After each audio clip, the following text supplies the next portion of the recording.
सभी को जय मसीह की। हालेलुया। हालेलुया। हम एक बारी फिर परमेश्वर का धन्यवाद करें। परमेश्वर ने अभी तक हमें जीवित रखा है, सही सलामत रखा, हमारी हर ज़रूरतों को पूरा किया, हमें जीवित रखा, हमारे परिवारों को जीवित रखा। और जो लोग भी इस समय जीवित हैं, सुरक्षित हैं, हमारा यही फ़र्ज़ है कि हम परमेश्वर से प्रार्थना करें, उस सच्चे परमेश्वर से प्रार्थना करें जो सभी की रक्षा करने वाला है। इस समय जब संसार में ऐसा माहौल है, हम अपने अपने घरों में हैं, काम वगैरह नहीं कर पा रहे हैं, कुछ लोग कर रहे हैं, जो लोग कर रहे हैं परमेश्वर उनको आशीष दे, सुरक्षा दे। लेकिन जो लोग घरों में हैं वो सुरक्षित रहें, अपना बचाव रखें, लेकिन परमेश्वर से प्रार्थना करते रहें। एक वचन से थोड़ा सा अपने आप को मजबूत करेंगे, मनन करेंगे। रोमियो की किताब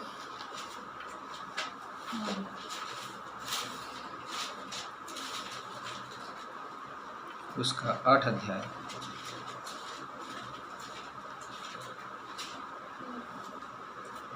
उसकी 5 आयत है। क्योंकि शारीरिक व्यक्ति शरीर की बातों पर मन लगाते हैं, परंतु आध्यात्मिक आत्मा की बातों पर मन लगाते हैं। छठी भी पढ़ो। शरीर पर मन लगाना तो मृत्यु है, परंतु आत्मा पर मन लगाना जीवन और शांति है। धन्यवाद हो, धन्यवाद हो, धन्यवाद हो, धन्यवाद हो, धन्यवाद हो, धन्यवाद हो, धन्यवाद हो, धन्यवाद हो, धन्यवाद हो। सर्वशक्तिमान दयालु पिता परमेश्वर, हम एक बारी फिर तेरे चरणों में आते हैं, तेरा धन्यवाद करते हैं पिता परमेश्वर, तूने अभी तक हमें जीवित रखा। बहुत से लोग ऐसे हैं जो आज का दिन नहीं देख सके, लेकिन पिता परमेश्वर तेरी दया, तेरी करुणा हमारे ऊपर बनी हुई है, हम जीवित हैं। पिता परमेश्वर हमें इस लायक बना ताकि हम तेरे वचन से मजबूत हो सकें और इस पिता परमेश्वर नेगेटिविटी परिस्थिति में अपने आप को पॉजिटिव कर सकें और पिता परमेश्वर तुझ में मजबूत रह सकें और दूसरों के लिए प्रार्थना कर सकें और पिता परमेश्वर तुझ में पिता परमेश्वर बने रह सकें, क्योंकि तेरा वचन ही कहता है तुम मुझ में बने रहो तो मैं तुम में बना रहूँ। पिता परमेश्वर जो भी मेरे द्वारा जो वचन पिता परमेश्वर दिया जाता है वो वचन हमें बोलने में, समझने में अक्ल और बुद्धि समझ दे, ताकि पिता परमेश्वर मेरी जुबान से कोई भी ऐसा शब्द ना निकले जो पिता तेरी इच्छा के मुताबिक ना हो, क्योंकि तू नहीं कहा बोलने वाले तुम, नहीं बोलने वाला मैं हूँ। पिता परमेश्वर की मेरी जुबान से किसी को भी ठेस ना लगने पाए, बल्कि अक्ल और बुद्धि समझ दे, ताकि उसके द्वारा मेरे द्वारा तेरे द्वारा पिता परमेश्वर आत्मिक शक्ति मिल सके और उस आत्मिक शक्ति से इंसान का, हर एक इंसान का स्वभाव बदलने पाए और उस स्वभाव के ज़रिए दूसरे बदलने पाए, क्योंकि पिता परमेश्वर तू ही शांति देने वाला पिता परमेश्वर हर एक का जीवन बदलने पाए, ताकि तेरा राज स्थापित होने पाए, तेरी शांति स्थापित होने पाए। हम में से हर एक को पिता परमेश्वर हम तेरे हाथों में सौंपते हैं, हर एक की प्रार्थना को तेरे हाथों में सौंपते हैं। अपना संतुलन बनाए मांगते हैं यीशु के नाम से। हालेलुया। हम परमेश्वर का फिर धन्यवाद करें। परमेश्वर दयालु है, परमेश्वर की दया हम पर बनी है और जितने लोग भी जीवित हैं हम परमेश्वर का धन्यवाद करें कि हम जीवित हैं, क्योंकि जब तक जीवित है इंसान तभी उसकी महिमा कर सकता है। और मैं तो यही कहता हूँ कि अगर परमेश्वर में वो जीवित है तो परमेश्वर की महिमा करे, परमेश्वर की तारीफ़ करे, परमेश्वर की प्रशंसा करे, क्योंकि हमारे हाथ में इस जीवन का संतुलन नहीं है। ये हम बहुत अच्छे से इस समय देख चुके हैं, बहुत गहराई से देख चुके हैं कि हमारे हाथ में कुछ भी संतुलन नहीं है सिवाय परमेश्वर के, सच्चे परमेश्वर के अलावा किसी के हाथ में संतुलन इस संसार का नहीं है। हालेलुया। तो इस वक्त हमने ये वचन पढ़ा रोमियो 8 और उसकी 5-6 आयत। क्योंकि शारीरिक व्यक्ति शरीर की बातों पर मन लगाते हैं, परंतु आध्यात्मिक आत्मा की बातों पर मन लगाते हैं। जो संसार की जो रीति रिवाज या संसार के रहने सहने में, संसार की जो झूठी खुशी है उसमें रहते हुए अगर इंसान शरीर के ऊपर मन लगाता है तो वो व्यक्ति ठीक नहीं है मेरे हिसाब से। लेकिन इसमें 6 आयत में लिखा है शरीर पर मन लगाना तो मृत्यु है। अगर शरीर पे हम ज़्यादा मन लगाते हैं, और हकीकत बात है कि वो मृत्यु है ही है, मृत्यु होनी है, ये तो पक्की कड़वी सच्चाई है, मृत्यु है। लेकिन परंतु आत्मा पर मन लगाना जीवन और शांति है। यानी अगर हम आत्मा पर मन लगाते हैं, पवित्र आत्मा पर मन लगाते हैं, पिछली बारी हमने पढ़ा था पवित्र आत्मा के बारे में, तो हम अगर पवित्र आत्मा के ऊपर, पवित्र आत्मा में अगर आत्मिक होकर अगर हम अपने आप को, अपने जीवन को व्यतीत करते हैं, प्रार्थना करते हैं परमेश्वर से, और ज़्यादा आध्यात्मिक होते हैं, तो हम परमेश्वर में मजबूत होते हैं और हर समस्या का समाधान भी और ख़ास तौर से शांति अपने जीवन में और दूसरों के जीवन में भी स्थापित करने में हम कामयाब होते हैं। इसलिए हमें इस शरीर के ऊपर ध्यान कम, पवित्र आत्मा के ऊपर ध्यान लगाना ज़रूरी है, ताकि हम हर एक के ऊपर अपना संतुलन लगाए रखने में और ख़ास तौर से अपने परिवारों में संतुलन बनाए रखने में कामयाबी प्राप्त कर सकें। क्योंकि सबसे पहले हमारी जो जिम्मेदारी जो बनती है अपने परिवार की ही बनती है। अगर हम परिवार को शांत रख सकेंगे तो दूसरों को शांत रख सकेंगे, दूसरों को सही रख सकेंगे। अगर अपने परिवार को नहीं रख सकेंगे तो दूसरों को बड़ा मुश्किल होगा।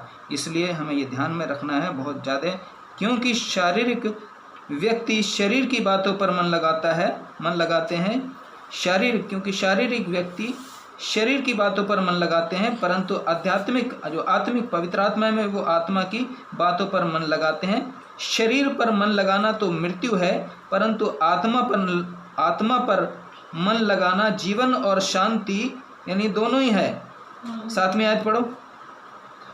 क्योंकि शरीर पर मन लगाना तो परमेश्वर से बैर रखना है। क्योंकि शरीर पर मन लगाना तो परमेश्वर से बैर रखना है। हालेलुया, कितनी अच्छी बात लिखी। क्योंकि शरीर पर मन लगाना तो परमेश्वर से बैर रखना है। जो आज ऐसे समय में बहुत ज़्यादा पाप बढ़ चुका है।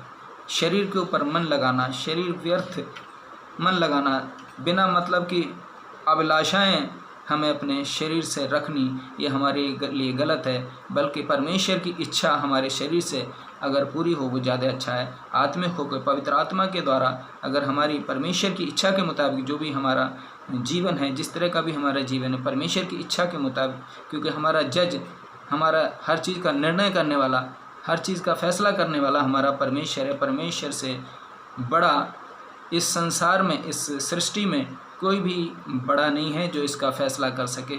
अगर हम संसारिक कोर्ट भी अगर हम देखेंगे तब भी वो सही फ़ैसला नहीं करता, ये हम बहुत अच्छे से जान चुके हैं। जिसने पाप नहीं किया है वो सज़ा भुगतता है, लेकिन जिसने पाप किया है वो बच जाता है। लेकिन परमेश्वर की नज़र में ऐसा नहीं होता। परमेश्वर की नज़र में ऐसा नहीं होता। वो हर एक को दंड मिलता है, उसके जीवन में कोई पक्षपात नहीं है। परमेश्वर के जीवन में कोई पक्षपात नहीं। इसलिए हमें परमेश्वर के नज़दीक आना है, परमेश्वर से प्रार्थना करनी है, परमेश्वर में लगे रहना है, परमेश्वर में मन लगाना है, परमेश्वर के वचन में मजबूत होना है, परमेश्वर से ज्ञान मांगना है, परमेश्वर से अकल और बुद्धि मांगनी है और परमेश्वर ही में आगे बढ़ना है, परमेश्वर में शांति रखना है, चाहे हमारी कैसी भी परिस्थिति क्यों ना हो। हालेलुया, आगे पढ़ो। क्योंकि ना तो परमेश्वर की व्यवस्था के अधीन है और ना हो सकता है। हालेलुया। क्योंकि शरीर पर मन लगाना तो परमेश्वर से बैर रखना है, क्योंकि ना तो परमेश्वर की व्यवस्था के अधीन है और ना हो सकता है। हालेलुया। जो शारीरिक दशा में है वे परमेश्वर को प्रसन्न नहीं कर सकते। ये हमें बहुत ध्यान से सोचना होगा, बहुत ध्यान देना होगा कि जो शारीरिक दशा में है वे परमेश्वर को प्रसन्न नहीं कर सकता। हालेलुया। इसलिए हमें ये ध्यान में रखना है कि हमें इस शरीर के ऊपर ज़्यादा ध्यान नहीं, बल्कि परमेश्वर के ऊपर ज़्यादा ध्यान रखना है, पवित्र आत्मा के ऊपर ध्यान रखना है। पवित्र आत्मा से के ज़रिए अपने आप से परमेश्वर से बात करने, क्योंकि परमेश्वर और हमारे बीच में जो पवित्र आत्मा है वो एक बिचौलिया का काम करती है, मध्यस्थता का काम करती है, वो हमें मार्गदर्शन देती है। ये हम कई बार पढ़ चुके हैं और हमें ये ध्यान, इसीलिए हम जब ध्यान लगाने के लिए बात करते हैं तो हमारे बीच में पवित्र आत्मा ही हमारे बीच में काम करती है। क्योंकि यीशु मसीह ने कहा है, मैं जाता हूँ लेकिन तुम्हारे लिए एक सहायक भेजूँगा, वो सर्वदा तुम्हारे साथ रहेगा। पवित्र आत्मा वो सर्वदा हमारे साथ है। अगर हम परमेश्वर के वचन को पढ़ते रहते हैं, वो पवित्र आत्मा हमारे साथ साथ बना रहता है। हमें हर एक गलत कामों से, लड़ाई झगड़े से, एक्सीडेंट से, हर चीज़ से बचा के हमें परमेश्वर रखता है। मुझे भी परमेश्वर ने बहुत ज़्यादा बचा के रखा। कई बार अगर मैं गवाही देने लगूं तो मेरे लिए बहुत समय की यानी कमी पड़ जाएगा, समय का बहुत कम पड़ जाएगा। लेकिन अगर मैं इतना जानूं कि ये समझ लो मेरे दूसरा जीवन है, दूसरी ज़िंदगी है, बहुत बड़ा बदलाव मेरे जीवन का है, बहुत उतार चढ़ाव मेरे जीवन के हैं, लेकिन परमेश्वर ने जीवन को बदला है। हालेलुया। इसलिए परमेश्वर में अगर जीवन में हम जिएंगे तो हम सच्चाई को जानेंगे, हकीकत को जानेंगे और इस जीवन को पूरी गहराई से जानेंगे, क्योंकि हमें इस जीवन का पूरी गहराई से हमें जानना नहीं होता। हम यही से सोचते हैं कि आज जो भी कुछ है आज है, ठीक है, जितनी खुशी लूटनी है लूट लो, लेकिन हमें एक बार ये सोचना है कि हम परमेश्वर से डरें, परमेश्वर से डरें। हालेलुया। हाँ, आगे पढ़ो 9वीं आयत। परंतु जबकि परमेश्वर का आत्मा तुम में बसता है तो तुम शारीरिक दशा में नहीं, हालेलुया, परंतु आत्मिक दशा में हो। ये बात हो गई ना, परंतु आत्मिक दशा में हो। इसलिए हमें आत्मिक दशा में बनना है, परमेश्वर में आत्मिक दशा में बनना है, ताकि हम अपनी इच्छा नहीं बल्कि परमेश्वर की इच्छा अपने द्वारा प्रकट कर सकें। अगर अपनी इच्छा करेंगे तो हमारे अंदर शैतान कार्य करेगा, क्योंकि शैतान हमारे विरोध में रहता है, परमेश्वर के विरोध में रहता है। परमेश्वर यानी शैतान जो है वो परमेश्वर वाला काम नहीं करता, और परमेश्वर शैतान वाला काम नहीं करता, और परमेश्वर शैतान वाला काम नहीं करता। परमेश्वर जो है वो अच्छाई वाली बातें बताता है और शैतान बुराई वाली बातें बताता है। हमारे दिमाग में यही बात चलती है दोनों तरफ, क्या अच्छा क्या बुरा। अगर हम एक तरफ हो जाएंगे तो हमें फैसला करने में आसानी हो जाएगी, और हम बीच में चलते रहेंगे तो दोनों तरफ यानी गिरेंगे, इधर से भी उधर से भी।